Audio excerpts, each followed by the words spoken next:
조건 없는 학교론 74번은 걱정거리가 실제로는 계획하기의 문제라면. 팔근대 혁명 실천론 28번입니다. 정신질환이 계획 계산법에 어떻게 지장이 되는지 임상심리학 AI와 신경과학을 통합조사하는 이스라엘 바일란 대학 조교수 폴 B. 샤프의 임상의가 의사들이 정신과 의사들이 현장 정신과 의사들이죠. 걱정과 계획하기의 관련성을 오랫동안 알고 있었는데 새 연구가 이것의 의미를 불안 관리의 관점에서 생각해 본다라고 요약할 걱정거리가 실제로는 계획하기의 문제라면 우리가 걱정거리가 막 있잖아요. 그게 이제 실제로는 계획하기의 문제라는 거죠. What if your worry problem is really a planning problem이다. 라면 어떨까라는 것의 번역입니다. 불안이 삶에 나타나는 흔한 방법이 바로 걱정이라고 할 수 있습니다. 어, 불안한 건 걱정거리가 많다는 거죠. 걱정으로 인해 신경을 건드리는 미래의 생각이 마음에 가득합니다. 그죠? 연설 도중에 도중에 할 말을 잃어버린다면 이런 걱정 되게 많죠. 연설이 그 연설이 그래서요 그러니까 죽는 죽음의 공포 그 다음으로 무서워하는 이게 그래서 무서워하는 거예요. 야, 내가 이 만사하면서 망신하면 어떡하지 잊어버려서 그게 진짜 죽음의 공포 다음으로 무섭다는 게 발표하기래요. 그래서 내가 학생들을 난 발표하기를 많이 시켜요. 그래서 그거를 이제 넘어가게 하려고 그러는 의도가 좀 있어요. 살면서 안 할 수가 없잖아요. 또 이사간 도시에서 친구를 어떻게 사귀지? 외로울까 봐 너무 무섭죠? 어, 또 다음 병원 방문해서 참혹한 소식을 들으면 가족에 무슨 일이 생길까? 이것도 너무 많죠. 병원에 건강검진을 안 하는 가장 큰 이유가 이거죠. 혹시 어, 나쁜 소식을 들을까 봐 아예 안 하는 사람들이 많죠. 예, 걱정스러운 생각이 이 많은 사람의 마음을 불편하게 만든 건 사실이에요. 근데 대개는 성가실 정도죠. 성가실 정도예요. 아우, 그냥, 마음이 좀 불편해서 잠을 좀 설치고, 뭐, 그 정도. 그지? 성가신 거죠. 근데 어떤 때는 심신을 약화시키며 마음이 온통 빠지는 고통받음. 이게 문제가 되는 거예요. 서퍼링이 되면. 그지?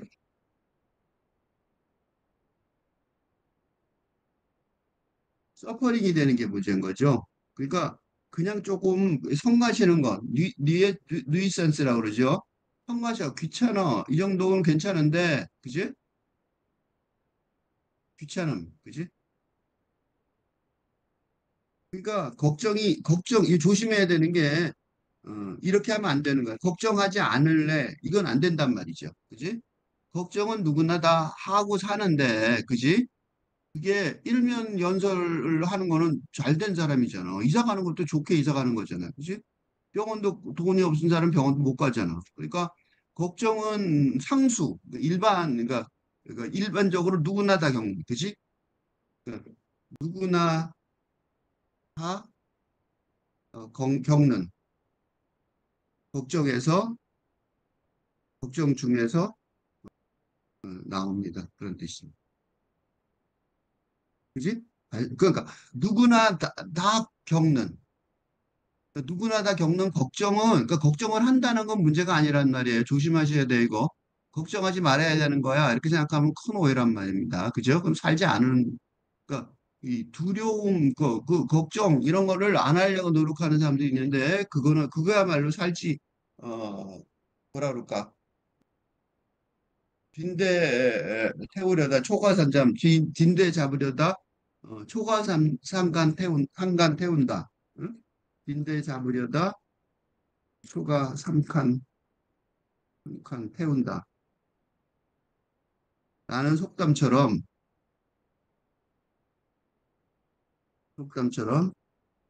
걱정거리를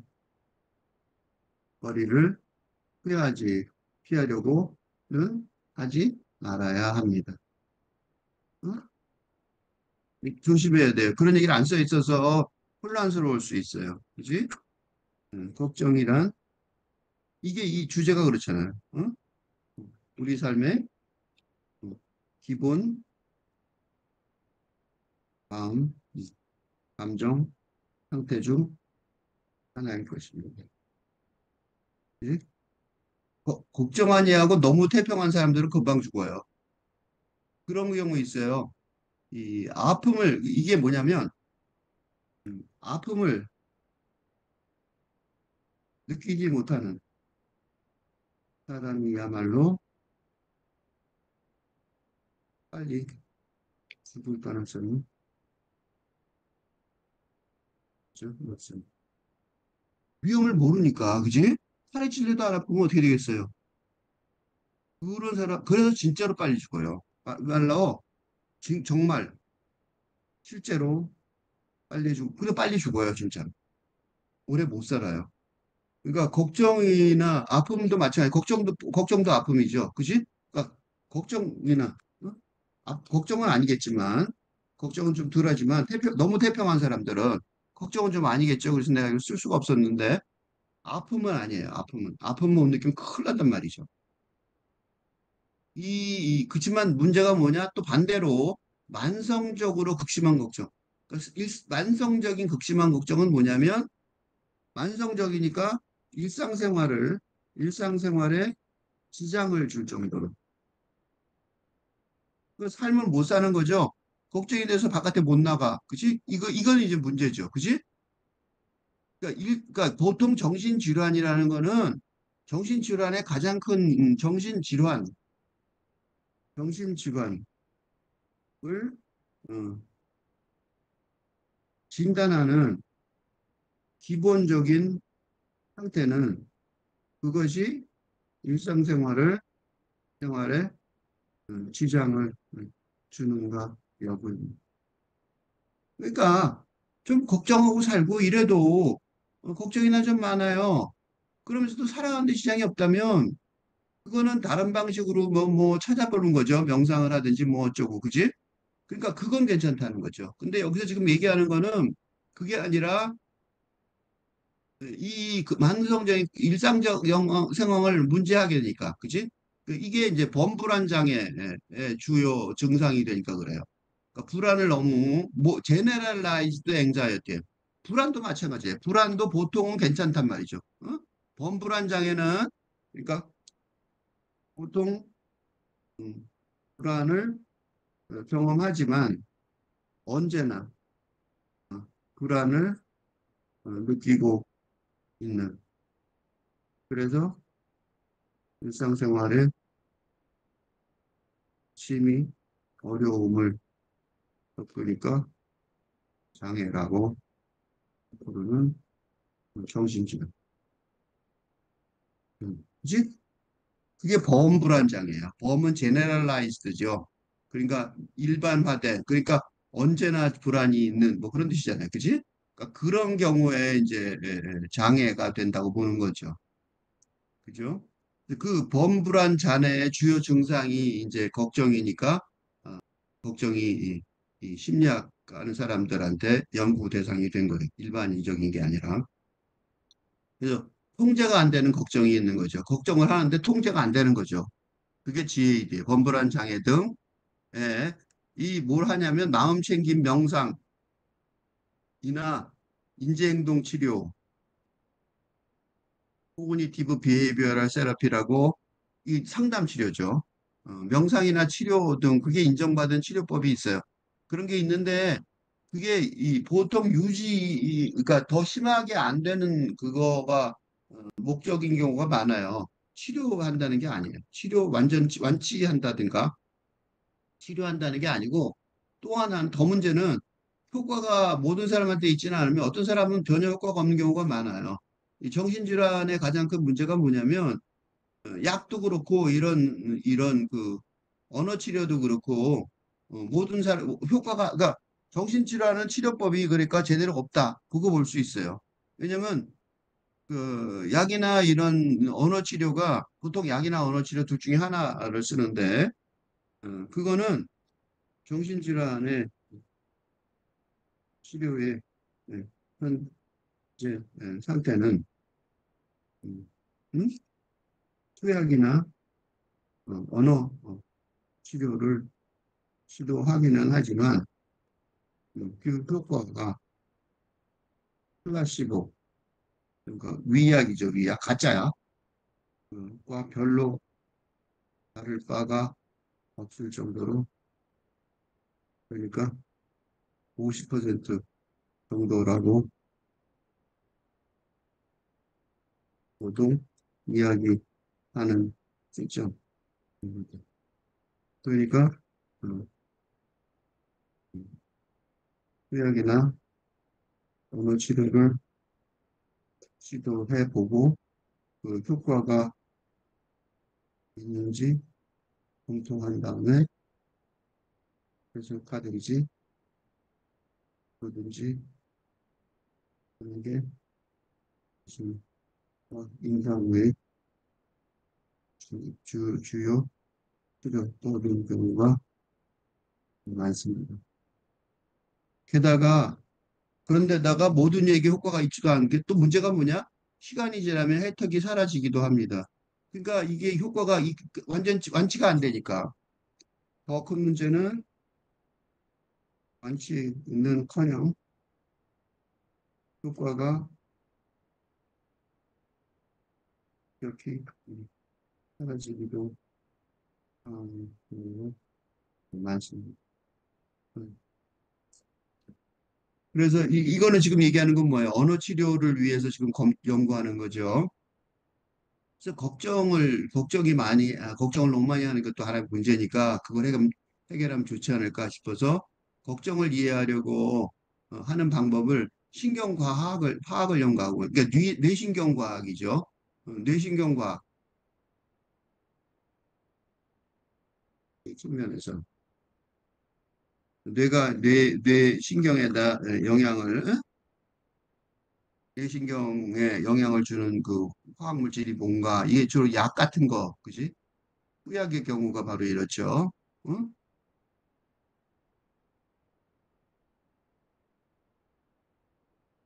이걸 연구해보고 그래서 약품을 찾는 거죠.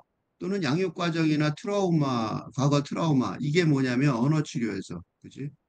언어 치료의 경우에는 언어 치료하는 사람들은 또 음, 언어 치료 차원에서는 음, 프로이트를 따라 어? 어린 시절에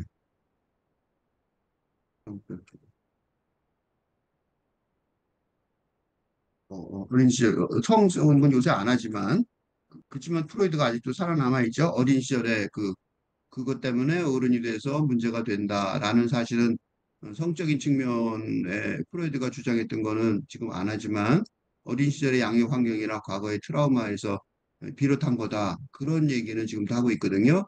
그러니까 이제 신경화학은 이제 투약, 이 뇌신경과학 쪽에서 많이 하고 양육 환경이나 과거 트라우마는 이제 언어 치료의 차원에서 많이 합니다. 그래서 그렇지만 이 우리 샤프 교수는 어, 그거하고 조금 달리 정신의 작동 방식, 그러니까 이건 정신의 마음의 작동 방식, 이건 둘 다 관계없죠. 그러니까 현재 진행되는. 그러니까 지금하고 관계없는 게 옛날에 했던 과거에 뭐거나 그거랑 전혀 다른 방식으로 연구를 하겠다는 거죠. 새로운 연구 방법이에요. 그 정신의 작동 방식, 특히 걱정거리가 너무 쉽게 생기고 너무 오래되는 지속되는 과정. 왜 걱정거리는 쉽게 생기고 어떤 사람한테는 너무 지속되는지 그 과정을 연구하는 게 필수라고 믿습니다. 즉, 보통은 보통 걱정거리가 생기는 빈도나 어, 기간이 예, 예, 그러니까 뭐라 그럴까? 이상하게, 그죠? 이상하게 많거나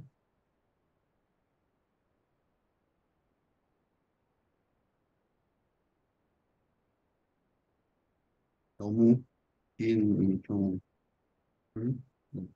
분석하는 게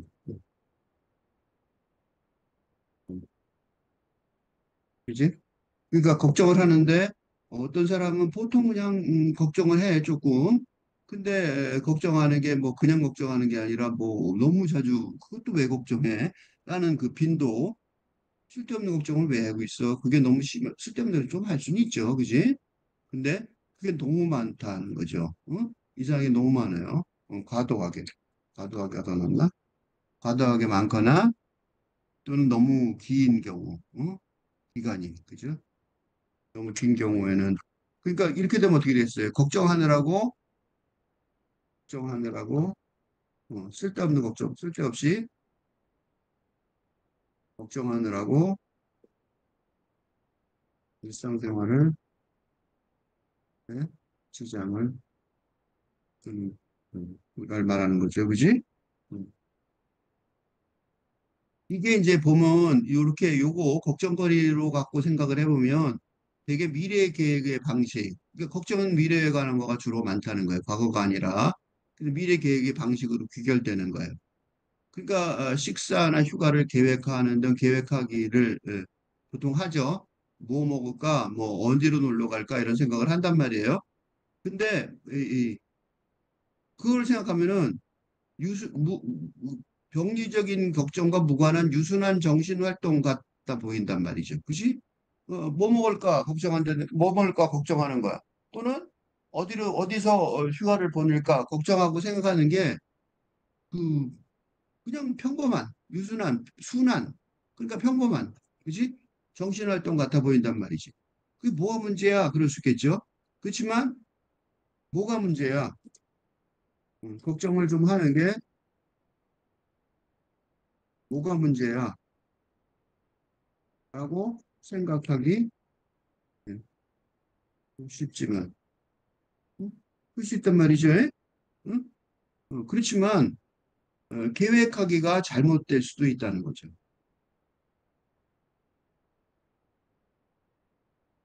그래서 이걸 가지고 과학자하고 임상의 현장의 의사들은 걱정하기와 계획하기가 긴밀히 연결된다. 그런 거를 오랫동안 제안했습니다. 걱정을 너무 많이 하는 사람들은 계획하는데 그 걱정이 미래 계획하는 걸 보면 걱정하는 게 병적인지 아닌지, 즉 계획하기의 음, 행위를 분석하면 걱정하기가 음, 항상 일상적인 음, 일상적인 수준인지 또는 병적인 음, 음, 사례인지 파악할 수 있다는 음, 음. 그렇게 생각했다는 거예요. 이 계획하기의 경위를 보면 특히 미래 계획하기, 미래를 계획하기죠. 예를 들면 식사, 식사나 휴가 등 미래를 계획하기, 미래의 계획하기. 응?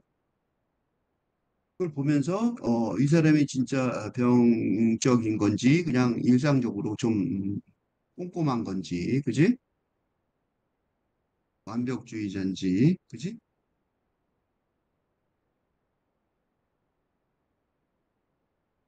또는 어, 그건지 그걸 할 수 있다. 그래서 30년도 전에 영국의 임상과학자 앤드류 매튜스가 바로 이 얘기를 시작했다는 거예요. 그래서 미래 위험에 대처하다가 상상한 위협이 걱정이라는 것 자체가 걱정이 진화했는데 그 걱정이란 건 뭐에 진화했냐? 이 걱정에 대해서 무슨 정의를 해야 되니까 걱정의 정의예요. 걱정을 정의하면서 걱정이란 감정을 정의를 해야지 연구가 시작되죠. 어, 구체적으로 정의하면서 걱정은 언제 생겼냐? 미래 위협에 대처하다. 미래 위협을 갖다가 생각해 보는 거죠. 미래에 어떤 위험이 있을까? 근데 이제 상상한 위험이 구체화, 그러니까 미래를 위험이 여러 가지가 있을 수 있는데, 상상한 위험이 구체화하는 걸 막는 방법의 계획과 문제 해결에 도움을 주려고 걱정이 생긴 거죠. 예를 들면 식사하러 가는데도 가서 맛이 없을까? 뭐 그거부터 시작해서 그건 위험하진 않죠. 그렇지만 뭐 위생이 안 좋을까? 이런 건 걱정할 수 있잖아요. 그죠? 그래서 그런 게 상상한 위협이 있단 말이죠. 그걸 구체화하는 것, 그게 이제 현실화되는 것, 그지? 현실화되는 것.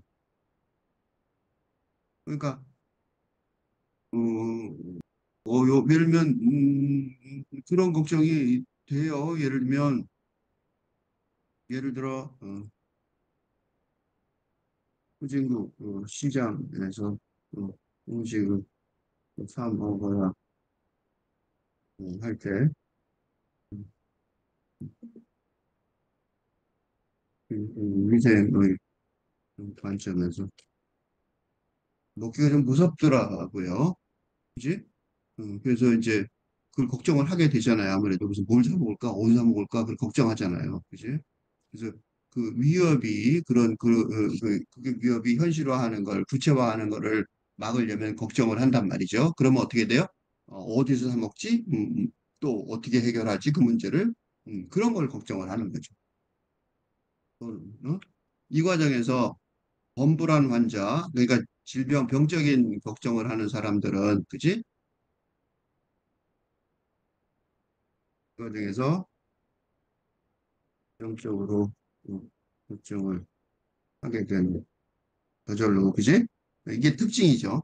병적으로 걱정을 하게 되는 범불안 환자는 찾을 수가 있다는 거예요. 그거를 어떻게 틀어져서 비생산적인 계획하기에 뚜렷이 사로잡히는지. 그러니까 쓸데없는 걱정을 하는 거죠. 정말로. 그지? 그러니까 사로잡히는지가 무슨 소리냐면 쓸데없는 걱정을 너무 많이 계속해서 쉬지 않고 하는지. 이런 거. 그지? 그 조금 그거 쓸데없는 걱정이 아닐까? 옆에서 그런단 말이죠. 그거 쓸데없는 거야. 하지 마. 그러면 안 한단 말이죠. 그런 사람 괜찮아요. 근데 이제 무슨 소리야? 그러면서 너무 많이 계속해서 쉬지 않고 한다면 뚜렷 사로잡힌 거죠. 이 사로잡히는 거예요. 뚜렷이 사로잡히는지. 그게 자료화한 거예요. 그런 사람은 그렇다. 그 다음에 임박한 위협에 굴복하는 상상에 반복해서 빠져버리는 거죠. 그 상상에 빠져 있는 거예요. 생각보다 많아요. 이게 이제 매추스라는 30년 전에 말하자면 이 걱정과 불안의 상관관계, 특히 이 병적인 걱정과 범불안 증상의 장애의 상관관계, 과도한 걱정과 범불안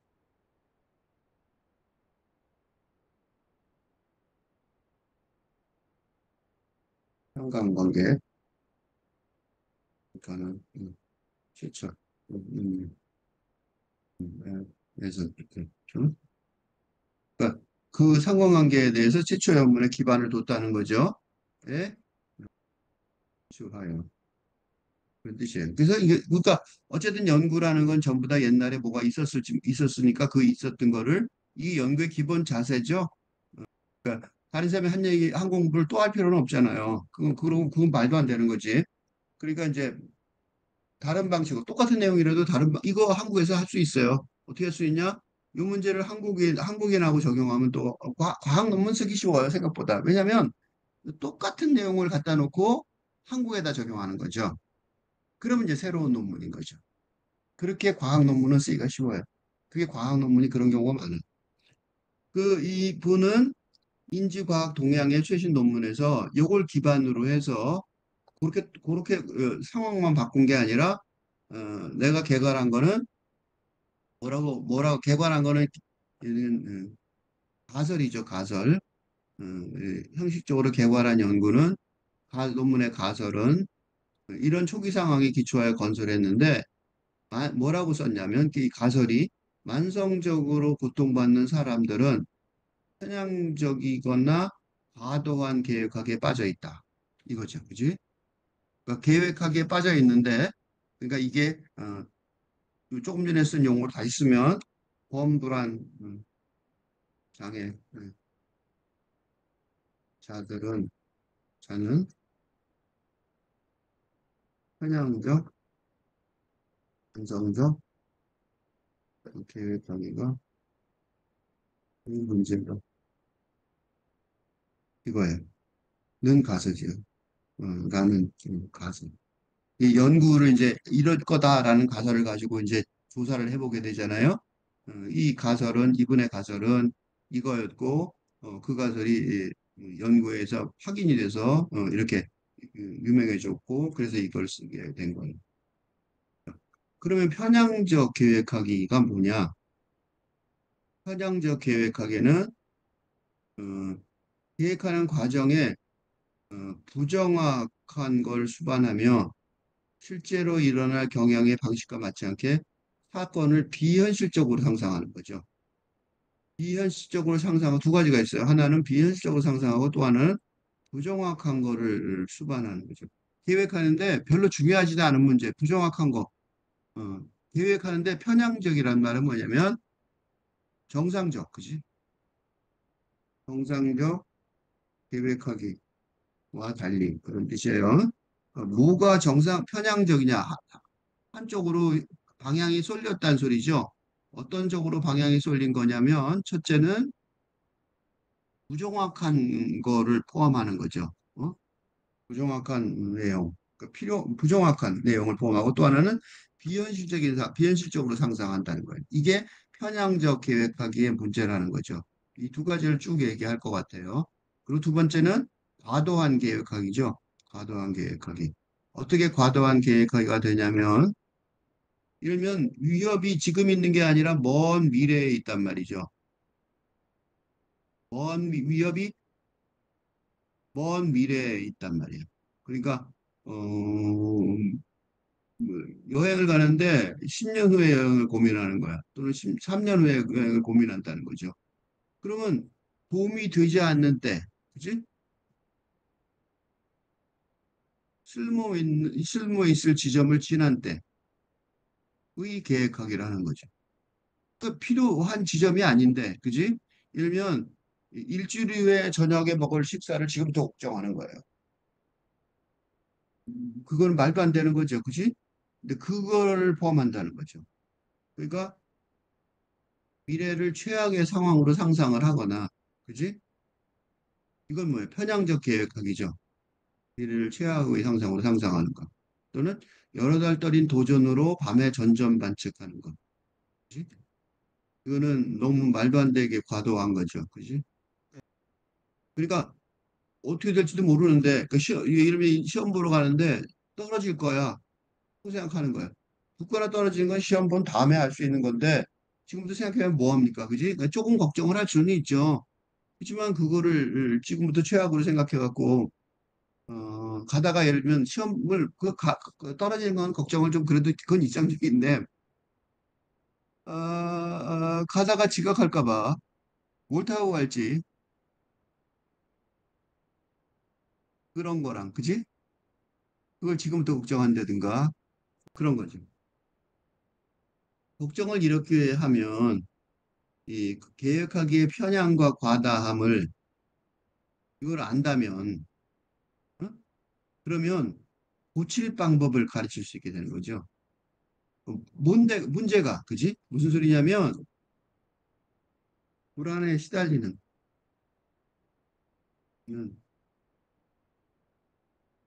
사람의,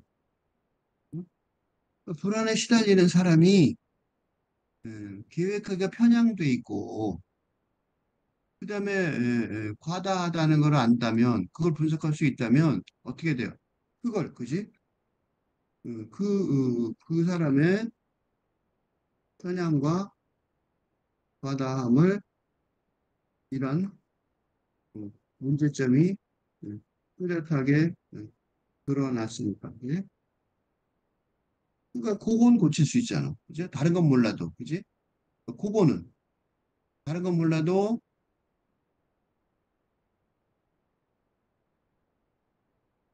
있으니까 다른 부분은 몰라도 그 부분에서만큼은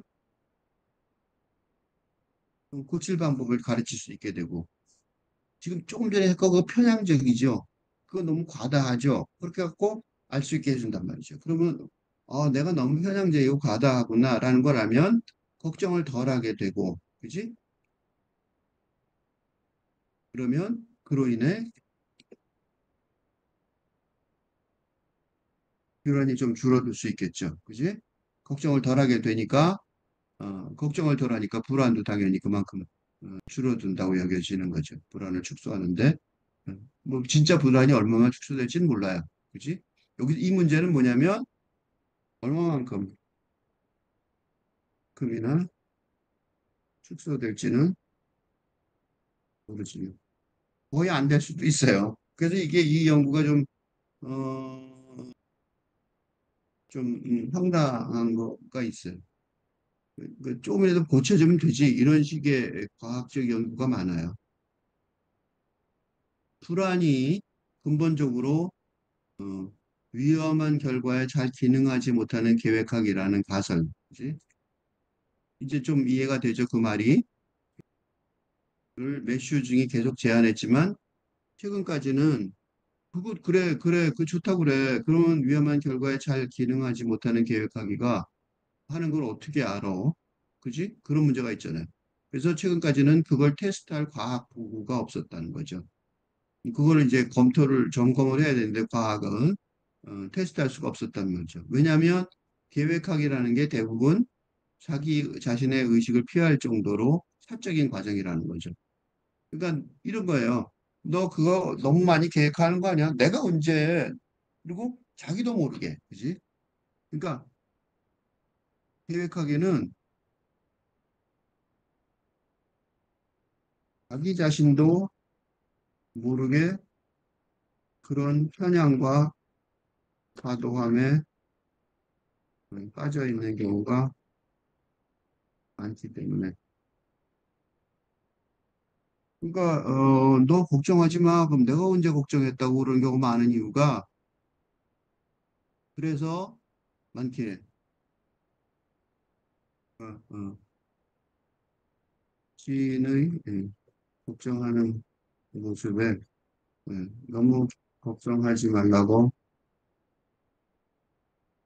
권유하더라도 어, 그가 자기가 자기는 그렇게 심하게 걱정하지 않는다고 대답하는 이유는 근데 사실은 걱정하는데도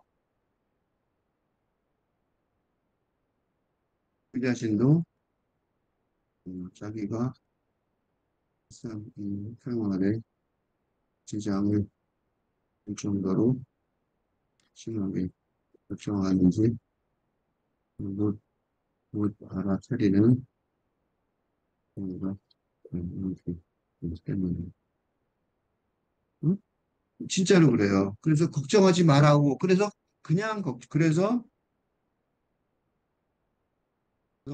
그냥 걱정하지 말라고 권유하는 건 대부분 관계를 악화시킬 뿐 그리고 효과가 많습니다. 그래도 그냥 본능적으로 나가는 경우가 많죠. 그런 말이. 그래요. 그래서 이런 그 객관적인 연구가 필요하고 검토가 필요해요. 왜 그러냐면 두뇌 영상 연구, 요새 MRI가 있죠. fMRI. 그 fMRI를 통한 두, 뭐 어디,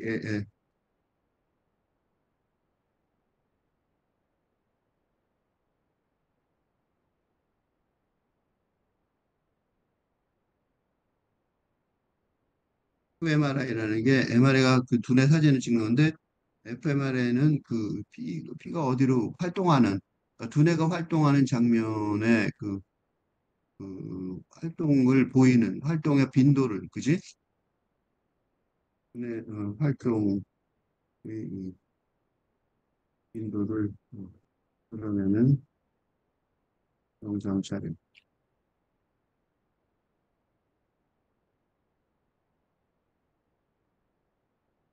그래서 어디에 어느 지점에 그래서 요새 뭐가 많이 나오냐면 뭐 전두엽 어쩌고 라고 얘기 나오는 게 바로 이것 때문에 이거 fMRI가 보편화되면서 연구가 보편화되면서 뭐 전두엽이니 뭐 해마니 이런 얘기가 뭐 연구 책마다 많이 나오는 이유가 바로 이것 때문이에요. 요새 이게 아주 거의 유행이죠. 그리고 그러니까 심리학이 두뇌 신경과학이 돼버렸어요. 그러니까 심리학이 이 두뇌 뇌신경 과학이 주류가 될 정도로 음, 빈번하게 되는 방식이 뇌신경 과학이 요새 주류가 됐어요. 바로 이것 때문에 이게 그냥 뚜렷하게 결과가 나오니까 이걸로 하면 뭐 그, 그,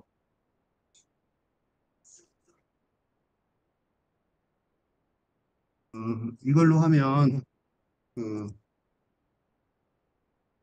음, 그 굉장히 정확하게 과학적인 연구인 것처럼 보이게 나오기 때문에 그 근래 영상 연구가 많이 이렇게 이루어지고 있습니다. 그래서 그 중에 하나가 그게 이제 요새 연구가 됐다는 소리죠. 체스 게임 같은 거를 가지고 체스 게임은 실험실에서 할 수 있잖아요. 체스 게임을 하게 하면서 추상적 계획하기 과업에서 행동 선택 방식을 계획할 때 예를 들면 체스 게임 할 때 이제 그 저 플레이어가 이렇게 놀까 이렇게 놀까 이쪽으로 이 말을 움직일까 그렇게 할 때 테마가 150m초의 행동을 4개를 하는 등 의식이 불가능할 정도 속도로 연쇄 행동을 미리 계획한다는 걸 보여준다는 사실을 확인한 거죠. 이게 이제 중요한 확인이에요. 그러니까 이게 되게 중요한 얘기인데 이거 굉장히 많이 인용되고 있는 내용입니다. 그러니까 이건 뭘 뜻하냐면 사람이 의식을 의식적으로 행동한다고 생각해 봤지만 이게 조금 빠르게 이내가 미리 그 행동을 해본다면, 계획해본다면 나중에 확인됨으로써 인간의 의지에 따라 행동하는 것인지 아니면 그대의 음, 말하자면 신호에 따라 인간이 의지를 가지고 행동한다고 그 의지에 따라 행동하면서도 한다고 생각하는 것인지 질문하게 되었기 때문입니다. 그러니까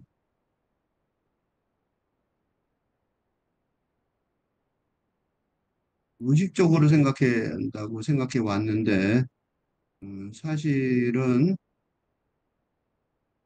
두뇌가 아주 조금 빠르지만 먼저 이렇게 그지? 미리 계획하는데 이게 150m초 행동 4개 150m초라는 건 밀리초는 1000분의 1이죠. 얼마나 빠른 거예요. 초에 150m초에 4개 행동 4개를 촤르 머릿속에서 체스 게임을 하는 사람의 그뭐 두뇌다 fMRI 기계 그림을 보여주는 그거를 연결해 놓고 봤더니 그러더라 이거죠. 이거 굉장히 중요한 연구 결과인데 그래서 지금 이제 과연 인간이 의지로 의지로 행동의 변화를 인간의 의지로 행동의 변화를 음, 초래할 수 있을 것인지에 관한 예를 들면 금연이나 중독의 해결 문제에 있어서 이게 생각보다 중독 해결 그, 연구에 있어서 의지를 강화하는 것만으로는 충분하지 않은 의미가 되는 것이니까 중요한 결과입니다. 예를 들면 이거 중독금하고 상관없죠. 그렇지만 다이어트 중독이나 다이어트 왜 나 다이어트를 못하지? 음, 그것도 똑같은 거죠. 똑같단 말이죠. 계획하기 행동의 발전 과정에 조금 접근한다는 건 분명해도 가능한 행동과 연세와 행동 연세와 행동을 결정하는 흥미로 그러니까 행동 연세가 있고 이건 행동을 실질적으로 하는 거죠. 그러니까 실질적인 행동과 행동을 결정하는 과정 이 두 개는 무의식에 좀 들어가 있는 거 아닌가, 그지? 물론 계획하기 발전 과정에 접근한다는 사실은 분명해도 그러니까 이건 어려운 말을 썼는데 의식적으로 계획한다고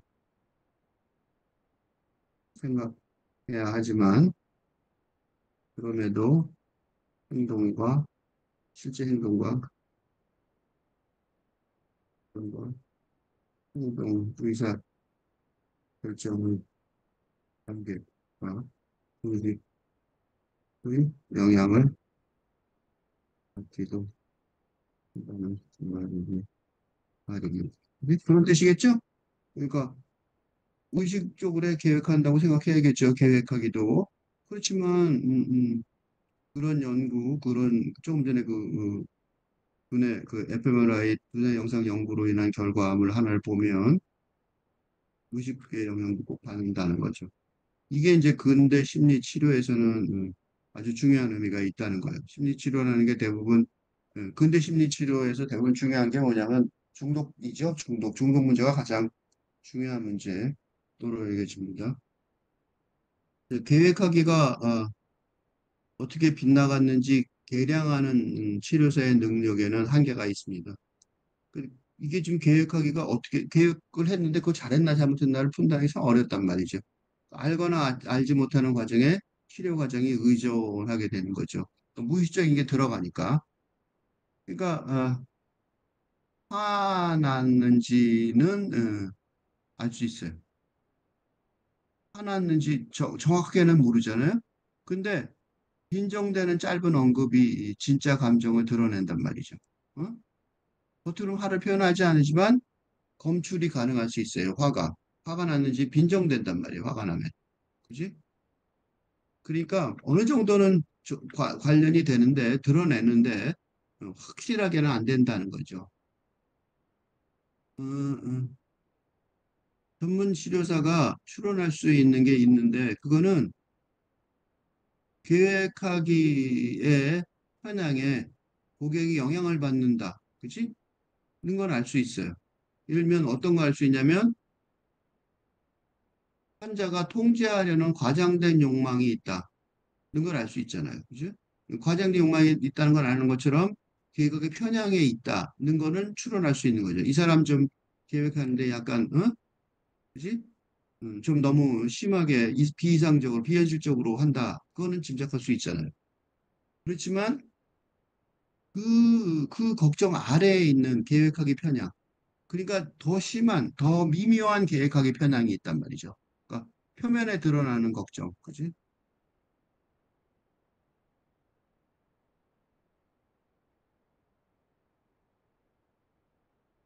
표면으로 들어가는 걱정 아래에 있는 계획하기 편향. 그러니까 표면으로 드러나는 걱정이 있는데 그 아래에 무의식적으로 작동되는 편향이 있을 수 있단 말이죠. 무의식적으로 작동되는 계획하기 편향이 있을 수 있는 거죠.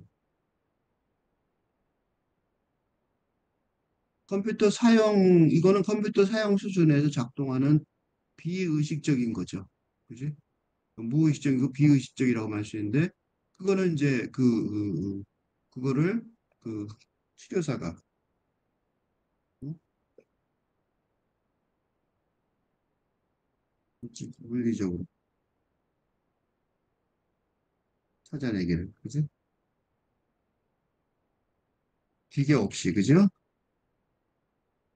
그건 곤란하단 말이에요. 그러니까 자기도 모르고 치료사도 모르는 거죠. 왜냐하면 이거는 환자도 의식하지 못하니까 어? 비현실적이라고 못할 거다 이거죠. 그래서 이런 것들을 어떻게 하냐면 최첨단 연구 방식 방법으로 예를 들면 취업 인터뷰를 예를 드는 거죠. 취업 인터뷰를 가지고 왜 취업 인터뷰가 나오냐면 심리학 연구의 수험 대상이 대부분 대학생 때문에 이런 실험자들을 찾기가 어렵잖아요. 그리고 실험 연구는 이 심리학 연구는 대부분 다 대학교에서 이루어지니까 대학 교수에서 이루어지니까 대부분 대학생들이 실험 대상이에요. 그리고 알바로 하거든요. 그러니까 실험한다고 하면 이제 얼마를 주잖아요. 알바비를. 그러니까 아니 꿀알바라고 치는 거죠. 그래서 이렇게 와서 그러니까 좀 대학생이니까 취업 인터뷰가 제일 흔하잖아요. 그래서 다가온 취업 인터뷰가 있는 사람들을 뽑아갖고 그걸 가지고 실험을 하는 경우가 많아요. 그래서 이게 이제 또 하나의 편향이죠. 그럼 일반인들한테는 어떻게 적용되느냐? 잘 몰라. 주로 이쪽으로만 연구를 하니까. 그래서 이거에 어떻게 반응하는지 이제 미래 행동 계획의 모의 실험 방식을 동원하는 거죠. 취업 인터뷰라고 하고 어떻게 생각하는지 보는 거죠. 그래서 그 두뇌 행동 연쇄의 모의 실험 방식의 동력항을 보여주는 그러니까 머리에다 그걸 꽂고 이제 물어보는 거예요. 물어보면 반응하는 걸 보는 거죠. 그래서 이 미래 계획하기 동안 모의 실험 방식을 찾으려고 당대 연구는 두 가지 접근법을 동원을 하는데 첫째는 실험실 환경에서 가능한 사건 행동, 어, 사건의 전이 및 어떤 환경이 중요한지 등 게임의 규칙을 실험실 환경에서 주로 하는 거고 실험실에서 이제 머리에 다 뭘 꽂아야 되잖아요. 그래야지 그림이 두뇌 어떤 부분이 작동하는지 알 수 있으니까 그림으로 게임의 규칙을 다 아는 게 미로나 체스 문제, 이게 계획하의 가업을 하나 창조해 놓은 거죠. 그래서 이제 체스 체스 게임을 한다 또는 미로에서 빠져나오는 거 있죠. 그런 걸 하는 거죠. 그러면 그걸 보면서 이제 컴퓨터 분석을 할 수가 있겠죠.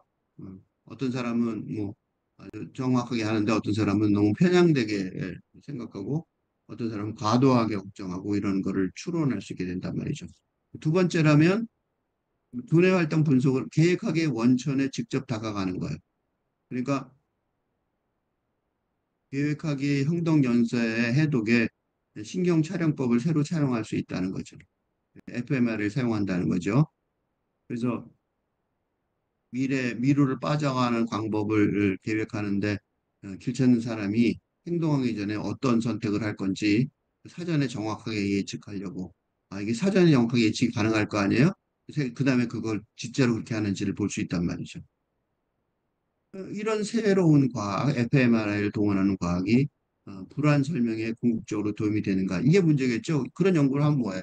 궁극적으로 도움이 되는지가 문제겠죠. 그런데 자기가 개발한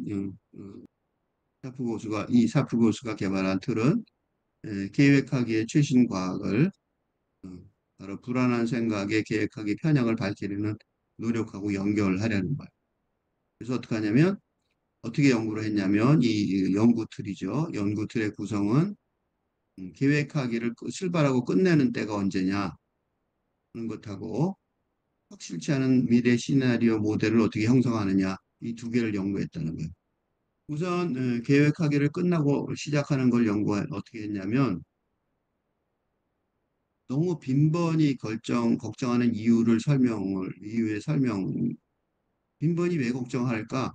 그거는 계획을 하기 시작하는 때를 결정하려고 언제부터 계획하지? 이럴 거 아니야. 그치? 언제부터 계획하지? 이렇게 정할 텐데 그걸 결정하려고 두뇌는 제한된 계산 자원의 효율적 최적 사용에 사용하는 메타 통제. 즉 무슨 소리냐면 너무 일찍 계산을 하느라고 그러면 분석을 한단 말이에요. 그러니까 이거는 어려운 말을 썼는데 쉬운 말로 하면 계획을 언젠가 하기는 해야 하지만 어? 뭐이 취업 인터뷰 뭐 이러면 취업 인터뷰도 하지만 그 계획하는데 어때요? 그런 계획을 하는데 신경을 아주 많이 써야 하니까 그건 뭐야? 자원을 두뇌의 자원이죠. 음, 생각하는 자원을 아주 많이 써야 하니까 어떻게 돼? 효율적으로 최적한 최적 가장 적합한 사용 방식, 그지? 그 손해와 이익의 음, 분석을 어, 당연히 음, 진행합니다. 그지? 그렇겠죠? 그냥 인터뷰에 될 거니 지금부터 생각하자 이러지 않단 말이에요. 그 시작하는데 얼마나 귀찮냐고, 그지? 생각에 대한 아주 딴지를 벌어지니까. 그러니까 지금 혹시 한 달 남았다면 잠깐 생각은 하겠죠. 그렇지만 전부 다 생각하지 않단 말이에요. 왜냐하면 계획하기라는 게 뭐야? 기진맥진한 일이란 말이에요. 계획하는 게 쉬운 게 아니란 말이에요. 그래서 계획하기에 사로잡힌 혜택이 행동 연쇄의 모의심에 내재한 비용을 어떻게 돼? 초과해야 되는 거죠. 그러니까 계획하기에 사로잡힌 혜택이 그 고생한 것보다 틀림없이 초과해야 되는 거예요. 플러스가 돼야지 계획을 하지. 마이너스가 되면 계획을 안 해야 되죠. 그지? 그러니까 즉 계획에 들어간 노력보다 그 결과물이 더 그 이익이 되어야. 그러니까 계획에 들어간 노력이란 손해보다. 그지? 계획하는데 너무 시간이 많이 든단 말이에요. 그런데 그거보다 그, 그 결과물이 이익이 되는 게 더 중요하다는 거죠. 손익 분석으로 보면 만성적 불안한 사람에게는 뭐라고 그러냐면 계획하기의 혜택을 과대평가해요. 미리 하면 좋지 이렇게 생각한다니까. 미리 계획하면 무조건 더 좋다고 이익을 과대평가하는 바람에 계획하기에 묵은 빈도가 계획하기에 빈도가 과도하게 높아지고 어? 어떻게 되겠어요? 그러니까 비용을 과소평가하는 거죠. 그래, 내가 계획을 세우는 게 뭐가 잘못됐어? 라고 그러는 거죠. 그지? 취업 인터뷰의 사례로 돌아가 보면 잠들려면 계획하기를 미루는 게 이득이잖아요. 잠부터 자야 될 거 아니야. 그런데 만성적으로 걱정하는 이는 침대에 누워 여러 달 빨리 취업 인터뷰 계획을 세웁니다. 예를 들면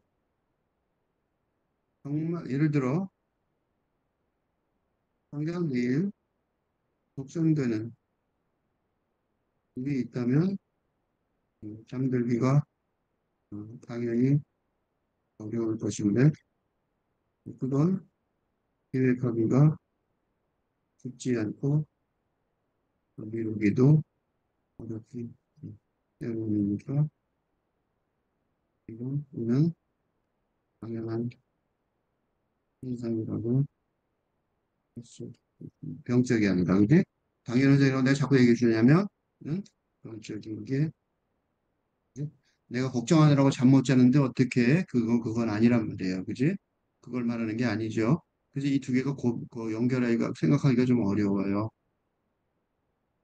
메타 통제를 오염하는 계획하기 편향을 언제 계획하기가 오염하는 편향이 있는지, 그거를 컴퓨터 모델로 측정할 수 있다는 거죠. 그리고 또 하나, 계획하기 시작되면 어느 지점에 멈춰야 하는데, 그렇지 않으면 뭐가 돼요? 소름 끼치는 스티븐 킹 소설이 되는 거죠. 공포소설. 공포소설의 특징이 그거죠. 공포소설의 특징이 그 건물에 만약에 음, 살인마가 있다면 이런 생각을 조금은 하며 준비하지만 이런 생각을 그치지 않는다면 음, 이런 질문을 한번 한 것처럼 오늘 건물에 들어가면 살인마가 있을지도 모르겠다. 뭐 이렇게 생각하잖아요. 약간 그런 생각을 조금 한단 말이에요. 이제 계획하기 시작하는 거죠. 그래서 어떻게 조심해야 되지? 뭐 그런단 말이에요. 그런데 이제 그게 이제 영화에 그렇게 나는 거예요. 근데 어두운 숲에 가는데 걱정을 약간 하는 거죠. 야, 무서워, 뭐가 있을지 모르겠어. 라고 제가 친구가 얘기해요. 에이, 그럴 리가 있겠어? 라고 얘기하면서 가는데 진짜로 그렇게 되는 거죠. 그러면 이제 영화 공포 소설이 되는 거죠. 그지? 그래서 두뇌는 현재 계획이 좋은지 또는, 또는 더 좋은 계획의 창조 기회가 높아서, 그럼 현재 계획을 안 했는데 또 바꿀 수도 있겠죠? 더 좋은 계획이 있어요. 더 좋은 계획. 그죠? 더 좋은 계획. 그냥 현재 계획이 있는데 더 좋은 계획이 있다면 그게 추가 비용이 정당화하는지 봐야 될 거 아니에요. 그죠? 더 해도 괜찮아. 그만큼 해도 돼. 근데 만성적으로 걱정을 달고 사는 이니까 범불안 증상을 가진, 그지? 그럼 만성적인 걱정을 갖고 살았겠죠? 그런 사람은 특징이 뭐냐? 계획하기를 끝낼 아주 좋은 문지방에 도달에 실패하는 거죠. 여긴 스톱하고 문지방으로 스톱하게 되는데, 그걸 스톱하지 않는 거예요. 그러니까 계획하기를 끝낼 아주 좋은 문지방이 있어야 되는데, 그 문지방에 도달에 실패한단 말이죠. 모의 실험의 미래 결과가 이게 재앙이라고 생각하는 거죠. 모의 실험을 해봤더니 이게 진짜 큰일 났어. 재앙이야. 라고 생각하면 음, 극심한 위협에 효과적인 회피 행동의 모색에 사로잡히게 되는 거죠. 근데 아주 좋은 계획을 찾는 아주 높은 문지방이 있어요. 그래서 이런 사람들은 어떻게 하냐면 음, 계획을 그만하면 중지하라고 번역하면 확실히 확실한 성공이 보장되는지 거꾸로 질문하는 경우가 많습니다. 그래서 계획이란 성공의 가능성을 50% 조금 넘게 그런 경우가 많은데 성공의 가능성이 너무 높고 미래를 그래서 이런 경우에는 어떻게 하냐면 이런 사람이 특징이 뭐냐면 또 하나의 특징은 전보러 가요. 그지? 무당한테 간다고. 걱정이 되니까. 그지? 그런 경우가 많아요. 만성적으로 걱정하는 일은 뒤에도 나왔는데 취업 인터뷰에서 성공 확률이 95%의 취업 계획 형성의 필요성으로 인해 이것만 하면 95%대로 합격할 거야 이런다고. 이렇게 떨어지면 이제 엄청나게 실망하는 거죠. 그토록 높은 성공 문지방은 내면의 모의 실험을 불가능하게 하는 거죠. 실험이 불가능하죠. 그러니까 시간이 오래 가는 걱정에 사로잡히는 거예요. 말이 안 되죠. 그지? 그러니까 실패할 거라는 생각을 아예 못하고 하게 되면 너무 뭔가 그게 상처가 있는 거죠. 그래서 비현실적 문지방의 신뢰성 있는 측정 개발이죠. 무슨 소리냐면 그래서 어떻게 하냐면 실험자의 환자의 문지방이 얼마나 비현실적인지 확인시켜 줌으로써 그지?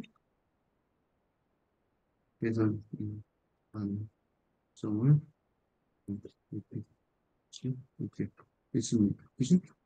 너무 심한 문지방이 너무 심해. 너무 성공 가능성을 너무 높게 보고 있어. 그건 비현실적이잖아.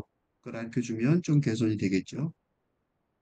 그래서 또 하나 이 계획하기나 종료의 통제 능력이 또 하나는 두 번째 부분은 이 세계 모델의 결정적으로 세계 모델이라는 게 세계 모델이 뭐냐면 세상을 어떻게 보느냐죠.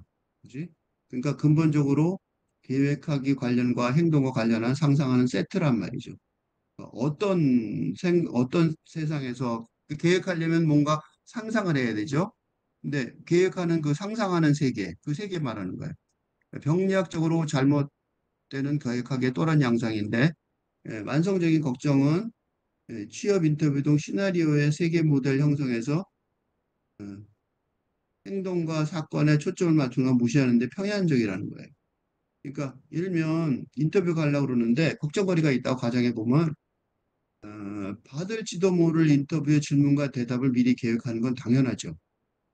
근데 방문을 여닫는 모의 실험까지 가지는 않습니다. 그치? 방문을 여닫는 모의 실험, 이건 말이 안 되는 거잖아. 그치? 그걸 왜 해야 되냐고. 근데 거기까지 가는 거야. 그러니까 그 세계 모델이 거기까지 거죠. 그렇게 자세히 하는 거. 세부 사항을 무시하는 게, 응? 물론 세부 사항을 무시하는 게 취업 인터뷰 모델의 계획 형성 능력에 해가 되지 않는 걸 알아요. 자기도 알아. 아는데, 그러나 만성적인 걱정은 도움이 안 되는 아주 상세한 인터뷰 세부 사항의 모의 실험에 관련된 자원에 초점을 맞추는 거죠. 예를 들면 어떤 옷을 입고 갈까? 뭐 어떤 립스틱을 바를까? 뭐 이런 거죠.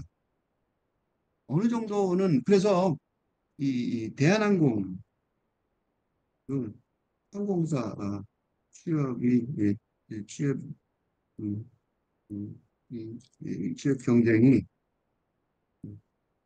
너무 치열한 상황에서 어? 항공사 측에서 유니폼과 화장을 제공하는 방식으로 편향병이 준비에 너무 몰입하면서 시간을 음, 낭비하는 걸 것을 막으려면 노력이 진행되기도 항공사에서 아예 옷을 뭐 백만 원을 주고 옷을 맞춰 입고 난리가 나는 경우가 많으니까 응? 이게 우리나라에서는 특히 스튜어디스들이 이뻐야 된다고 생각하는 경우가 많으니까 뭐 그것 때문에 난리가 나니까 아예 못하게 하느라고 유니폼을 주고 화장도 못하게 하고 해주라고 여기 와서 한다고 면접 서류는 통과한 다음에 면접에서 그러는 경우가 많아요. 그게 런 상황인 거죠.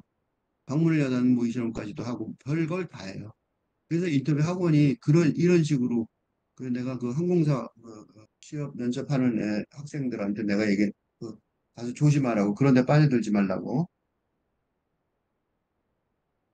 그런 인터뷰 학원에 그런 그 상업적인 유혹에 넘어가지 말라고 얘기한 적이 여러 번 있고 그거 안 넘어간 사람이 취업이 더 잘 되는 걸 많이 봤어요. 근데 성공에 도움이 안 되는 건 뻔한데 인터뷰할 때 어색하게 들리는 걸 피하려고 어떻게 정확하게 움직이고 쉽고 움직일지 이런 걸 생각하는 거예요. 말이 됩니까 이게? 근데 이걸 한다고. 뭐 똑바로 걸으세요. 걷는 거 어떻게 그 걷는 연습다고 그런다고. 진짜요. 근데 문제가 뭐냐? 섬세한 세부 상황의 정신 자원을 낭비하는 거잖아요. 하니까 어려운 질문에 대답하는 법 등 취업 목표에 더 본질적인 행동의 점검을 포기하는 거죠. 그러니까 시간이 낭비되는 거죠. 이게 두 번째 연구 목표인데 미래 사건에 도움이 되지 않는 모델로 이어지는 정신 과정을 밝히려는 거예요. 계획하기 과학이 엄밀해지면 계획하기 편견을 규명할 수 있게 되고 그 원인에 맞춰 변경할 방법을 생각할 기회를 줄 수 있게 되는 거예요. 그지? 그래서 실험식 과업에서 할 수 있는 거예요. 비용의 과소평가로 계획하기를 너무 자주 하게 하는 걱정의 과도한 유발을 상상해 보는 게 하나의 접근법. 너무 과도하게 하죠. 또는 계획하기 개시와 지연의 손익분석 훈련을 통해 어, 보정을 하고요. 또 모의 실험에서 정신 모델의 미래 도전에 초점을 맞추는 게 그러니까 어떻게 초점을 맞추는가를 정하는 거죠. 이 적용이 가능한 연구자 두 개를 말했는데 많은 이들에게 불안과 걱정이 골칫거리이므로 앞으로 10년 내에 진전이 있길 바라고 계획하기 불안의 틀이 만성적 걱정에 효과적인 치료법을 새롭게 고무할 거라고 생각합니다. 라고 그랬습니다. 분석을 하자면 걱정거리가 실제로 계획하기의 문제라는 이 샤프 교수의 주장은 걱정, 더 나아가서 불안이란 부정적 감정과 정서에 효과적으로 대처하는 하나의 길을 보여주죠, 사실은. 그래서 어떻게 이 불안의 핵심인 걱정을 어떻게 처리하느냐. 그래서 그걸 어떻게 했냐면 편향적이고 과도한 계획하기에 빠져 있으니까 그거를 해결한다 보면 되는 거죠. 이건 알게 생략하겠습니다. 그래서 그 걱정과 불안은 그럼 어떤 관계냐? 간단하게 위키백과에서 보는 거죠. 이 책센트마이어 몰입도형에 보면 여러 가지로 마음이 쓰이는 감정이 걱정이고 불안의 일종으로도 볼 수 있는 걱정인데 그거보다 어, 불안의 도전 정도가 높은 거죠. 그지? 그래서 보면 음, 걱정보다 불안이 위에 있죠. 도전 정도가 더 심한 거죠. 그러니까 과도한 걱정이라는 게 범불안 장애의 주요 진단 특징이라고 옆 논문에서도 조금 전에 읽었었죠. 그러니까 걱정은 안정이 되지 않는 심리적인 상태나 감정을 의미하는 것도 하지만 생물학적으로 떤 위협이 개체의 존재를 위협할 수 있다는 가능성을 지각함으로써 불확실한 미래에 대처하는 효과적인 문제 해결 과정에서 발생하는 감정 상태. 그지?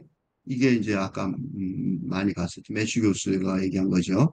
그래서 예상되는 미래에 대한 자연스러운 감정이라는 점에 샤프 교수가 주목하는 거죠. 그지? 예, 예. 그래서 대부분의 사람들은 인생에 아무런 사건 없이 짧은 시간 동안만 걱정을 경험해요. 걱정을 않진 않지만 약간 한단 말이에요. 그런 약간의 걱정은 예방 조치를 취하는 행동을 유도하는 거죠. 그러면 안전벨트를 착용한다든가 보험을 가입한다든가 또는 위험한 행동, 예를 들면 위험한 동물을 화나게 하거나 폭음을 피하도록 유도하는 경우 또는 긍정적인 영향을 미친단 말이에요. 근데 지나치게 걱정하는 사람들이 문제죠. 근데는 부정적인 영향을 미치는 거예요. 그들은 미래의 위협을 과도평가하고 극한 상황에서 스트레스를 초래하는 막다른 골목으로 상황을 확대하는 스스로 나쁜 방향으로 가버리는 경향이 있어요. 이런 과대평가는 분석 자원이 외부 통제 소재, 개인적 경험, 신념 오류의 조합이기 때문에 발생하는 거죠. 만성적으로 걱정하는 사람은 문제 해결 능력에 자신감이 부족하고 문제를 위협으로 인식하며 문제를 처리할 때 쉽게 좌절하고 문제 해결 노력의 결과에 비관적일 가능성이 높다는 거죠. 계획하기의 문제가 걱정거리의 본질이라고 생각한다면 그러면 걱정거리가 너무 쉽게 생기고 너무 오래 지속되는 작업 과정을 연구하는 샤프 교수의 연구에 들은 적절합니다. 그래서 이제 그 걱정하기의 편향과 과다함을 이해하면 고칠 방법을 가르칠 수 있게 되고 걱정을 덜하게 그 불안을 축소하는 도움을 줄 수 있기 때문입니다. 그러니까 기진맥진하기 힘드니까 계획하기 혜택이 행동 연수에 모의 실험 비용을 초과한다는 손익 계산의 판단을 할 수 있어야 하는 거죠. 그러나 걱정스러운 생각에 사로잡힌 사람은 과도하게 계획한다고 샤프 교수가 지적을 합니다. 만성적으로 계획하기 계획을 과대평가하고 비용을 과소평가하는 행변이 생기고 걱정거리가 실제로는 그래서 계획하기 문제라고 샤프 교수가 생각하는 이유가 또 하나가 있는데 계획하기에 끝낼 문지방이 만성적으로 생각하는 사람에게는 너무 높고 또 이 세계 모델의 평행성이 있다는 거죠. 했던 얘기들을 정리한 거예요.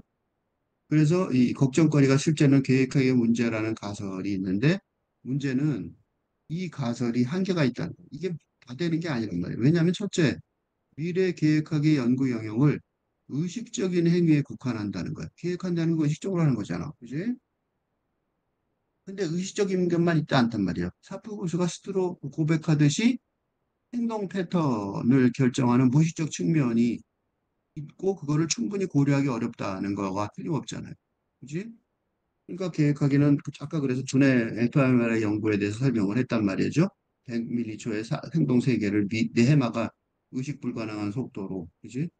음, 연쇄 계획한다는 걸 보여줄 수 있다는 거잖아요.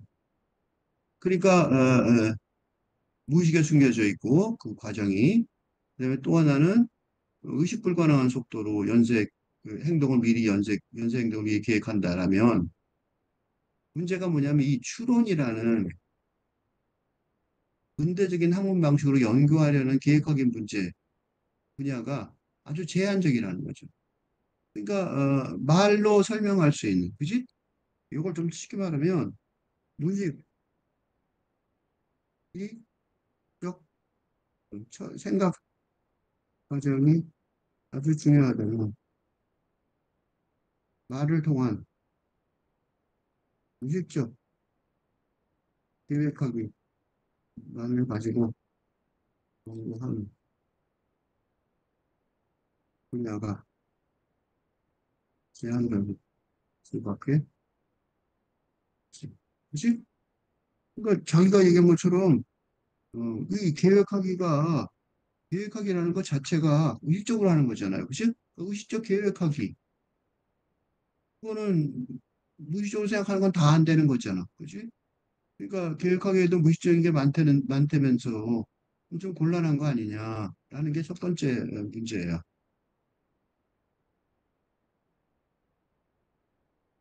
그리고 걱정거리가 실제로 계획하기의 문제라는 이 샤프 교수의 주제는 또 하나의 문제는 이 만성적인 극심한 걱정은 자주 진단되는 그 정신건강 문제, 범불안 장애의 주요 증상이라는 사실에 근거합니다. 그죠? 범불안 장애가 걱정이 불안을 쉽게 말하면 걱정이 불안의 원인이라는 거죠. 그지? 이 병적인 걱정, 그지? 걱정이 음, 병적인 불안의 원인이다. 라고 하는 주장에 근거하는 거죠. 그래서 걱정을 줄이면 불안도 줄어들 수 있다. 이렇게 생각하는 것 같아요. 그죠? 근데 이 메슈주의 불안은 근본적으로 위험한 결과에 잘 적응하지 못하는 계획하기라는 가설, 이 한계가 있다는 거는, 이게 한계가 있다는 거는 메슈 교수의, 메슈 교수의 이 문제가 한계가 있으면, 샤프 교수의 담론에도 한계가 있다고 볼 수 있는 거죠. 메슈가 이제 그런 식으로 설명했단 말이에요. 근데 불안을 위키백과에서만 보더라도 걱정하기와 달리 걱정하기가 불안에 가깝다면, 그지? 그러니까 미래 계획의 문제와 많이 관련되는 걱정하기는 미래 계획하고 좀 많이 미래가 잘 안 되면 걱정을 하는 것 같아. 미래와 관련해서 걱정을 하는 것 같은데 그거는 걱정이고 계획하기 문제를 국한하기가 어렵다. 불안은. 그지? 불안한 게 계획하는 거, 계획이 안 돼서 불안하냐? 그지? 불안은. 예를 들어, 불안이 계획이 잘 안 되어서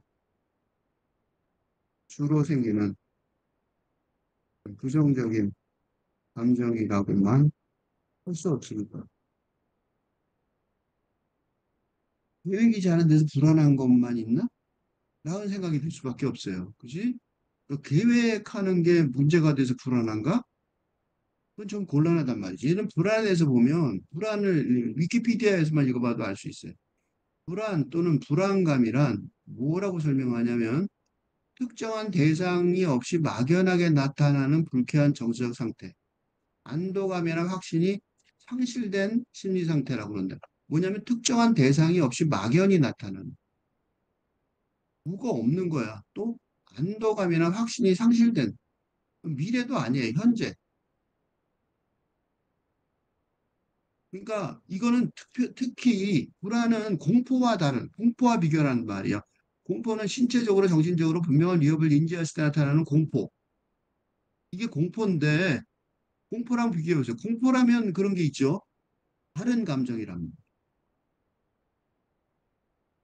그러니까 공포하고도 다른 감정이고, 안정이 되지 않는 심리적 상태나, 그지? 감정을 의미하거나, 편안하지가 않아. 미래가 아니라 지금 현재.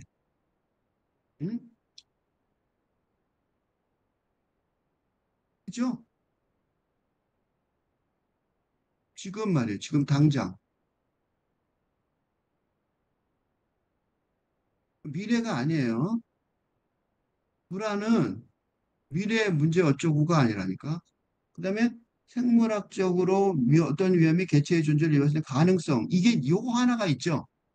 요게 있어요. 이걸 지각하면서 불안시간한 미래에 대처하는 효과적, 요 뒤쪽은 맞아요. 여기는 맞단 말이죠. 그지? 여기는 괜찮은데, 여기는 괜찮은데 앞쪽은 전혀 다르단 말이죠. 그래서 불안이 문제가 뭐냐? 막연하고 초점이 없는 그리고 상황을 위협적으로 과잉 반응하여. 그러니까 이거 이때의 상황은 현재의 상황이란 말이죠. 미래가 아니고 현재의 상황을 위협적으로 과잉 반응하여 해석하여 나타나는 반응이라는 거예요. 불안은 공포하고 밀접하게 관련이 있는데 그래서 공포 영화라고 그러죠. 불안이 많이 나오는 거는. 공포는 투쟁, 도피 반응 등 인지된 즉각적인 위협에 대한 반응이란 말이죠. 이건 미래에 올 것 같은 반응이에요. 근데 불안은 두려움을 떠는 미래 위협의 예상이에요. 미래 위협이 아니라 위협의 예상. 그러니까 계획과 관련이 없는 그런 뜻이 들어 있어요. 그지? 계획과 아무리 관련이 없다고. 불안하다는 사람은요, 어떤 계획이 있어서 불안한 게 아니란 말이죠. 응? 그러니까 어떻게 보면 과거에 불안을 유발했던 상황을 회피하려고 하는 거예요. 생기지도 않을지도 모르는데. 미래에 지도 않을지도 모르. 그 미래를 생각해도 이런 거예요. 계획이 아니라 미래에 있지도 않을 수도 없을 수도 있을 그런 뜻이죠. 있지도 않을지도 모를. 그지? 그러니까 불안은 그래서 이게 범불안 장애가 나오는데 어, 이건 또 하나는 싸움 도주 반응에서처럼 인간을 포함한 수많은 동물의 생존에 중요한 역할을 담당하는 한 축이에요. 그러니까 불안해하지 않은 사람은 그 이런 얘기 있잖아요. 우리 조상들은 갈대숲이 갈대가 바스락거릴 때 사자인가?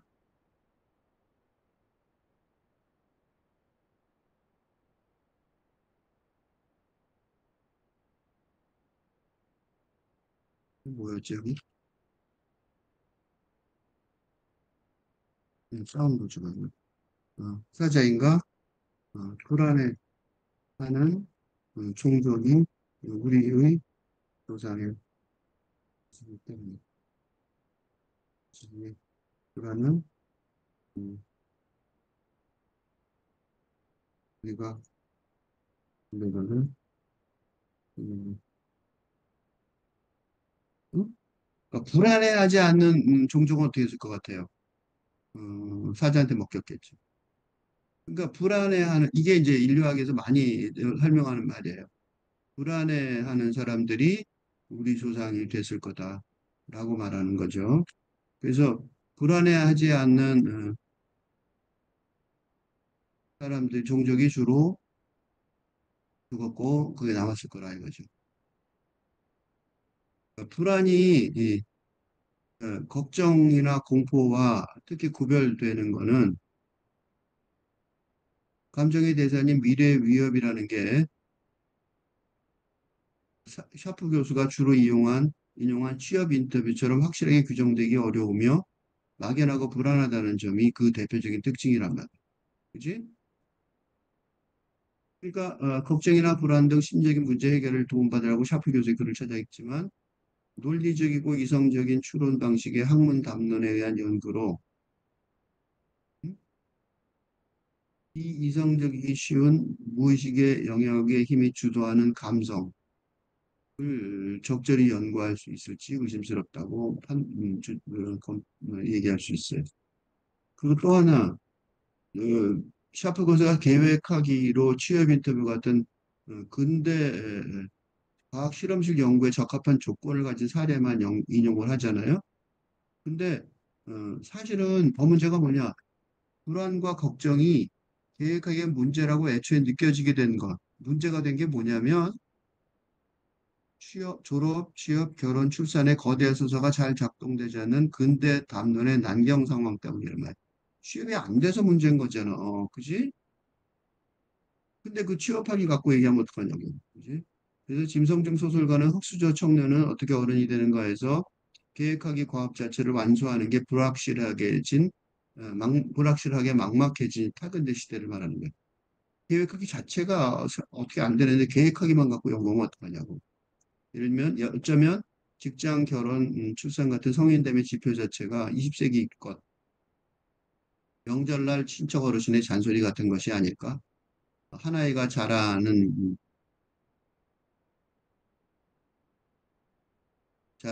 온 마을이 필요하듯 한 명의 개인이 되는데도 사회가 필요하다.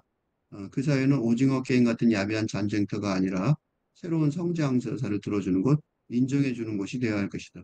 이게 안 되고 있잖아요. 근데 뭐 그런 게 무슨 소용이냐. 이양은 이 GX 미래 담당, CX 담당 상무의 다음 같은 제로 클릭과 대조해서 읽어보면 계획하기를 실험실에서 관리할 수 있다고 믿는 샤프 교수의 불안과 걱정의 정부의 전제 자체가 얼마나 시대에 뒤떨어진 현실 인식의 산물인지 확인할 수 있어요. 정말 시대에 뒤떨어진 걸 알 수 있어요. 문득 휴대폰을 켜니 좀 길지만 다 읽겠습니다. 광고 속 여행지가 어디 꾸며왔던 풍경 같은데, 그러니까, 그러면 어저께 꾸며봤던 여행지가 광고에 딱 나온단 말이에요. 또, 식사 시간이 되자 스마트폰을 열기 전에 배달앱이 당신이 좋아할 메뉴를 띄우고, 주말 저녁엔 한 번도 검색하지 않았던 영화가 넷플릭스의 첫 화면을 가득 채우는데, 이 역시 왠지 딱 보고 싶었던 장르란 말이죠. 검색하지 않았지만 익숙하고 고르지 않았지만 원하던 것을 척척 눈앞에 대령하는 시대랍니다. 계획은 무선. 그지? 즉, 의식적 계획하기가 자체가 불가능한 것은 라는 말이에요. 그죠? 의식적 계획하기가 가능할 게 아니라 그냥 미리 알아서 알고리즘이 해버리는 거죠. 그러니까 언젠가부터 선택은 내가 아닌 알고리즘의 몫이 되고 있다는 거예요. 그러니까 이 샤프 교수의 연구는 얼마나 구식이에요. 마음이 움직이기 전에 화면이 먼저 반응하는 시대. 그죠? 바야흐로 제로 클릭의 시대다. 클릭도 안 했다. 제로 클릭. 클릭도 안 했는데 나오는 거죠. 검색은 사라지고 계획은 둘째 치고 계획은 고사하고 음, 미래의 계획은 고사하고 계획을 세우기 위한 자료 검색도 사라지는 거죠. 응? 검색 안 해요. 요새 여행하려고 여행사에서 보내줘요. 당신 이런 거 좋아하죠? 이러고 거기서 선택하면 되는 거죠. 비교는 생략되며 구매는 예감처럼 이루어지는 거죠. 내가 그거 하는지 어떻게 알았지? 그러고 온단 말이죠. 이 편리한 수능 부족성의 고객의 여정이 뭐냐면 커스터머 익스피리언스 저니가 뭐냐면 고객이 계획하고 비교하고 이러는 과정이 빠르게 압축되고 있는 거죠. 한때 고객은 탐험가였다는 것. 왜? 미래를 계획하던. 그지? 한때 고객은 어, 미래를 계획하던 어? 음, 잘 모르겠는 음, 미래를 계획하던 한때 과거에 그 한때를 지금 샤프 교수가 연구한 거예요. 사라져버린 과거의 한때 지나간. 그러니까 그 연구 자체가 쓸모가 없는 거죠. 과거의 한때에 그런 거를 왜 공부하냐고, 왜 연구하냐고. 원하던 걸 찾기 위해 키보드를 두드리고 스크롤을 내리며 수많은 옵션을 탐색했다. 검색은 그 선택의 권한이었고 비교는 합리성의 상징이었다. 그러나 데이터로 무장한 AI 인공지능을 만난 고객은 세상은 달라지고 있다. AI가 탐색 과정을 하나씩 걷어내면서 이제 고객은 무언가를 검색하기도 전에 이미 선택한 세계와 마주한다. AI는 사용자의 행동, 시간, 취향, 위치를 읽고 눈길보다 한 발 먼저 결과를 걷는다. 고객들의 검색은 줄고 망설임이 생략되며 결정은 순간화되는 것이다. AI 기술은 그렇게 고객의 여정의 변화를 초래하고 있다. AI 예측력 덕에 고객은 구매 시 더 이상 길을 묻지 않아도 된다. 길이 먼저 고객에게 말을 걸 것이다. AI는 사용자의 관심사와 습관까지 조용히 수집하고 계산한다. 검색 장악에서 망설임, 수십 개의 탭을 넘나들며 제품을 비교하던 시간은 곧 과거의 모습이 될 것이다. 무엇을 원하기도 전에 원하는 것이 도착하는 경험이 그 자리를 대신할 것이다. 클릭 없는 선택은 능동의 영역이 아니라 수동의 역할이 되는 셈이다. 검색이 줄어들면 당연히 고객의 여정은 단축된다. 고객의 시이제는 예전처럼 인지 탐색 비교 결정이 1년 종대가 아니라 이제는 인지 이전의 제한, 즉각적인 반응이라는 압축적 구조로 재편될 수 있다. 지금 어디서 말하는지 아주 LG 상무가 말하는 거예요. 고객은 목적지를 기다리지 못한 채 어느새 도착했고 브랜드는 고객의 클릭을 기다리지 않고 이미 고객과의 대화를 시작하게 됩니다. 그러나 단계를 생략하고 편리함을 배가시킨 제로 클릭은 아이러니하게도 깊은 맥락을 요구한다. 경로는 짧아졌지만 의미의 강은 더 깊어졌고 졌다. 마치 오랜 연인이 말없는 눈빛 하나가 더 많은 말을 담아내듯이 클릭 없는 추천은 고객과 브랜드 사이의 침묵적 설득을 요구한다. 이거 누구 쪽에서 말하는 거예요? 회사 쪽에서 할 일이 많다는 거죠. 이거는 누구한테? 그러나 회사들이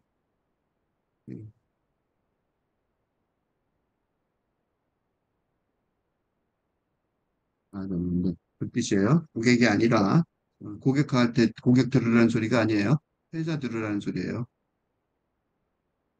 고객은 그저 그냥 이러한 변화로 기업도 시험대 오르게 되었다. 검색 없이 선택되는 세상에서 첫 화면에 뜬다는 것, 알고리즘이 선택된다는 것은 다시 기술의 문제가 아니다. 브랜드가 얼마나 진정성 있는 이야기를 갖고 있는지, 얼마나 일관된 경험을 제공하고 있는지, 얼마나 나의 삶을 미리 이해하고 있었는지, 디테일을 시험받는 순간이다. 이런 상황 속에서 기업이, 그리고 브랜드가 사회를 상대하는 경쟁 브랜드가 아니라 고객의 무관심이다. 스크롤을 멈추지 않는 손가락보다 위험한 것은 이걸 왜 나에게 보여주는가라는 고객의 본능적인 의구심이다. 때문에 추천은 기술이 아니라 태도가 되어야 하며 고객의 무의식 속에 남아야 합니다. 무의식에게 남으죠? 이미 실천하고 있다고요. 어? 되며 기업이 돈을 벌기 위해서 그런 뜻이에요.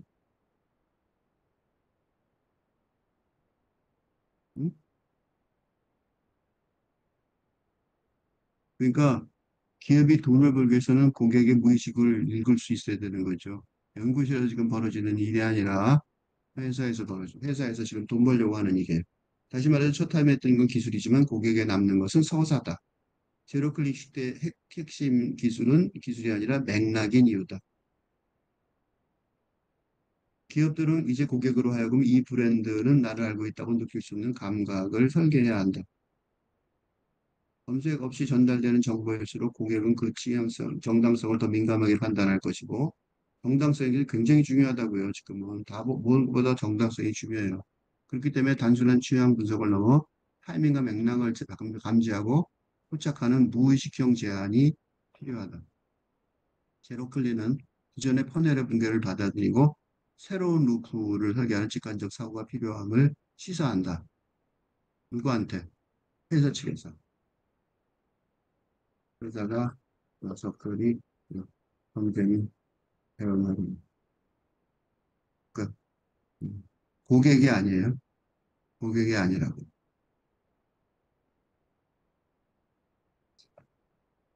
다시 한번 강조하지만 AI 기술로 고객 여정의 지형 변화를 일으키는 제로클립은 기술의 진화가 아니라 관계의 재설계에 네, 주안점을 둔다. 검색 없는 소비는 맥락 없는 제한에 취약하다. 이제 브랜드는 묻기 전에 대답하고 설명 없이 설득해야 한다. 그지? 다수의 클릭이 사라진 자리는 오직 맥락과 태도만 남는다. 3세기의 종말을 부르는 제로 클릭의 시대. 정보의 여정에서 감정의 여정으로의 전환이 시작되었다. 이게 누가 말한 거냐면 LG라는 대기업의 상무가 비즈니스의 현재 상황을 보고하는 글에서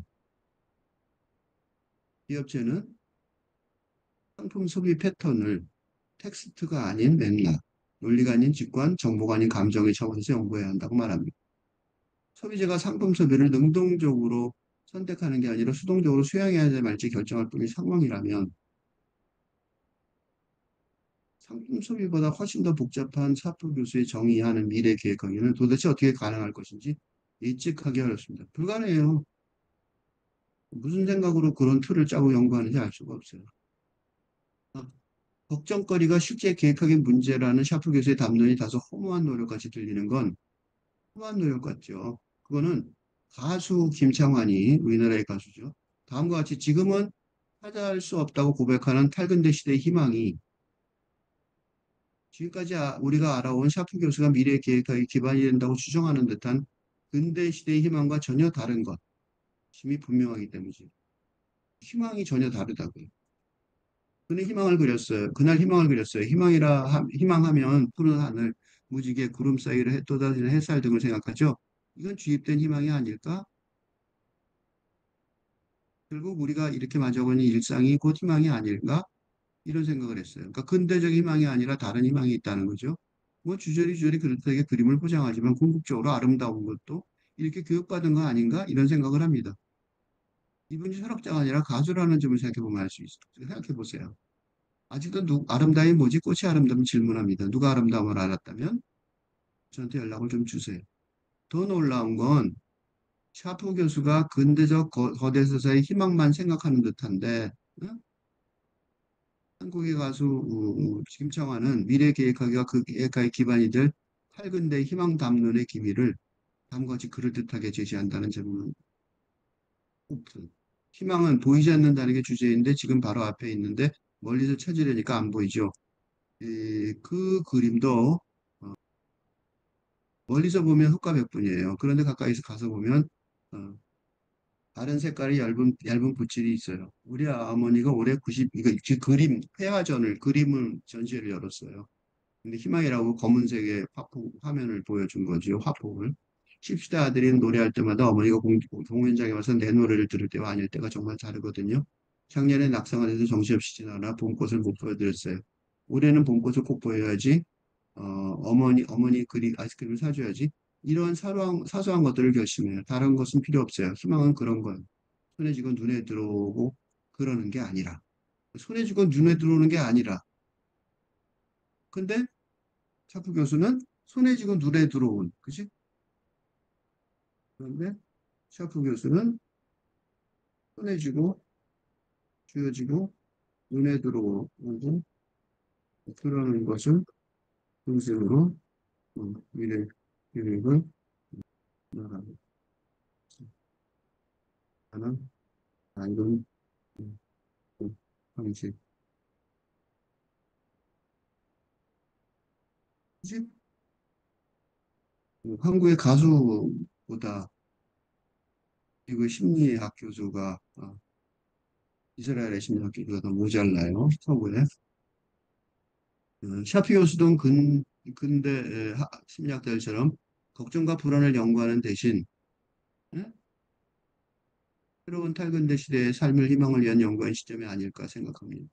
왜냐하면 샤프 교수가 소극적이고 부정적인 마음으로 제안하는 걱정을 벗어나게 하는 계획하기의 힘이 삶의 목적을 중시할수록 장수 유전자가 깨어난다라는 윤영 교수의 적극적이고 긍정적인 주장과 만나기 때문입니다.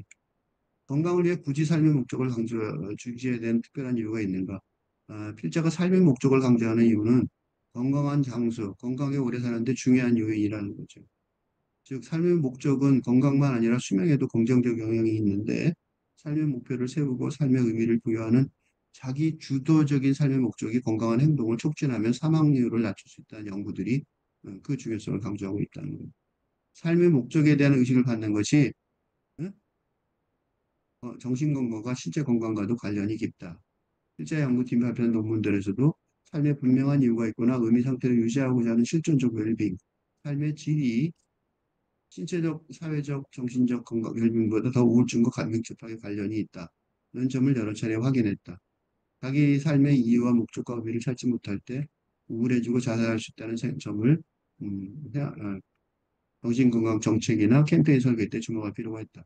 삶의 목적이 우리에게 건강과 장수를 선물한다는 것을 의학적으로 어떻게 설명할 수 있을까?